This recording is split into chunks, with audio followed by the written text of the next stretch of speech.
Informasi selanjutnya, Saudara, salah satu usaha penjualan daging sapi di Jalan T. Iskandar, Berawe, Banda Aceh, Bit Daging mengaku wabah penyakit mulut dan kuku pada hewan ternak hingga saat ini tidak mempengaruhi penjualan daging di usaha miliknya tersebut.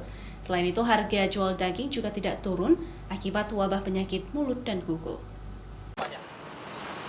Sejak mewabahnya penyakit mulut dan kuku pada hewan ternak, salah satu penjual daging sapi di Jalan T. Iskandar, Berawe, Banda Aceh, Bit Daging mengaku penyakit PMK hingga saat ini tidak berpengaruh terhadap penjualan daging sapi, baik jumlah maupun harganya.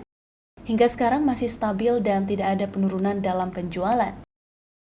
Salah satu pemilik usaha Bit Daging, Muhammad Fahmi, mengaku daging sapi yang dijual olehnya merupakan sapi pilihan yang telah dicek kesehatannya oleh petugas kesehatan hewan sebelum sapi disembelih.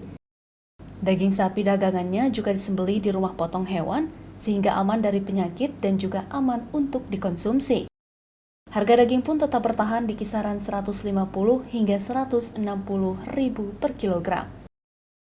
Ada juga tanya, nih sapi kayak mana nih?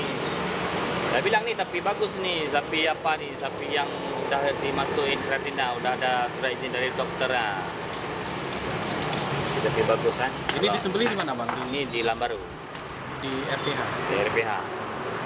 Kalau orang kami kalau sapi nggak bagus, nggak ada kami beli, nggak ada kami potong. Karena kan kayak mana kita makan sapi kayak gitu juga kita kasih ke orang dah. Sementara itu, pembeli daging sapi di usaha Bit Daging miliknya kerap menanyakan apakah daging sapi yang dijualnya aman untuk dikonsumsi.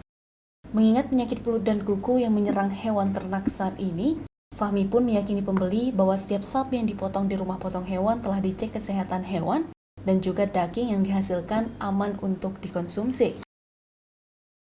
Mustajab, Kompas TV, Banda Aceh.